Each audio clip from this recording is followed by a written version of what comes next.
নমস্কার বন্ধুরা, আজ মার্চ মাসের চতুর্থ শুক্রবার 28 তারিখ সুপুষ্টি উদযাপনের দিন। আজ আমার কেন্দ্রের মা অন্তরা আদক ওনাকে শ্রাদ্ধা হচ্ছে। স্কুলের যে মেনু ভাত, ডিমের কারি আর ডিমের কারি দিয়ে তার সঙ্গে ভাজাভুজি দেওয়া হয়েছে। আজকে মায়েদের সামনে সুপুষ্টি দিবস নিয়ে কিছু আলোচনা করব।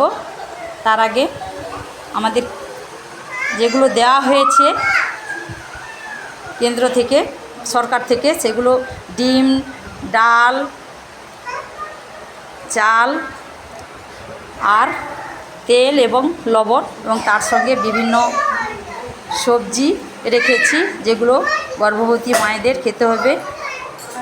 গর্ভবতী মায়েদের গর্ভ অবস্থায় যেগুলো খুবই প্রয়োজন।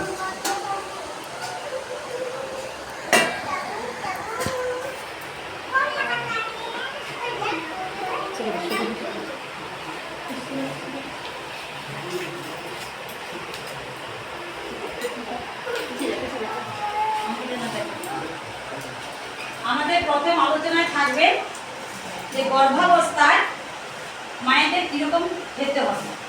গর্ভাবস্থায় মায়েদের খেতে হবে ভালো রকম শাকসবজি দিতে হবে, যাতে বাচ্চাটি অপুষ্ট না হয়, সুস্থ বাচ্চার জন্ম দিতে পারে।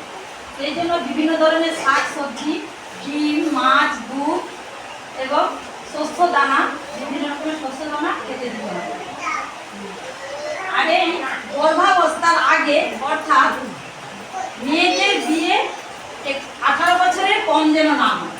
18 বছরের কম মেয়েদের বিয়ে হলে সেই মেয়েটি একটি সুস্থ বাচ্চা জন্ম দিতে পারবে না, অর্থাৎ তার শরীরে সুস্থ বাচ্চা জন্ম হতে বেড়ে উঠবে না এবং জন্ম হতে পারবে না। তাই 18 বছরের পর যেন সেই মেয়েটির বিয়ে হবে, আর 21 বছরের বেশি যেন ছেলেদের বিয়ে হবে। এটা আমাদেরকে লক্ষ্য রাখতে হবে। সারা পশ্চিমবঙ্গের মধ্যে আমাদের পূর্ব মেদিনীপুর জেলাতেই বাল্যবিবাহ বেশি হচ্ছে। এই বাল্যবিবাহ বন্ধ করার জন্য আমাদেরকে সবাইকে এগিয়ে আসতে হবে। পাশাপাশি বাড়িতে, আপনার হয়তো মেয়ে নেই, কিন্তু পাশাপাশি যদি বাড়িতে মেয়ে থাকে, যাতে 18 বছরের কম বয়সে যেন মেয়ে বিয়ে হয়, এটা কিন্তু আপনাদেরকেও জানাতে হবে। আপনাদেরও দায়, এটা সমাজের প্রত্যেকের দায়। একটা সুস্থ বাচ্চা যাতে জন্ম হয়, সুস্থ বাচ্চা জন্ম হলে তাহলে সেটা সমাজের যেমন ভালো, আমাদের পরিবারের যেমন ভালো। আর হচ্ছে গিয়ে প্রতিটি বাচ্চার জন্ম যেন হাসপাতালে, এইটা আমাদেরকে লক্ষ্য রাখতে হবে। হাসপাতালে হলে শিশুর জন্ম সার্টিফিকেট, বাচ্চা এবং বাচ্চার মা, সেখানে সমস্ত রকম পরিষেবা পাবে।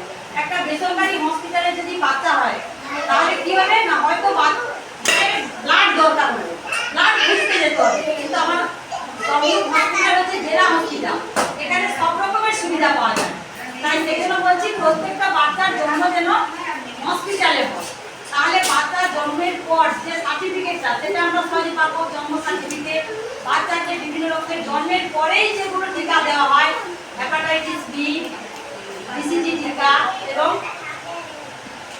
ওপিভি পোলিওর যে 0 ডোজটা, সেটা সহজেই পাবে। বাড়িতে হলে তো একদমই নয়, কিন্তু বেসরকারি যদি হসপিটালে হয় তাতেও কিন্তু পাবে না, কারণ সেখানে কিনে নিতে হবে এবং কখন পাবে সেটা ঠিক নেই। কিন্তু হসপিটালে হলে তো নিয়ম মাফিক নিতে হবে। তাই বলছি, প্রত্যেকটা বাচ্চার জন্ম যেন হাসপাতালে হয়।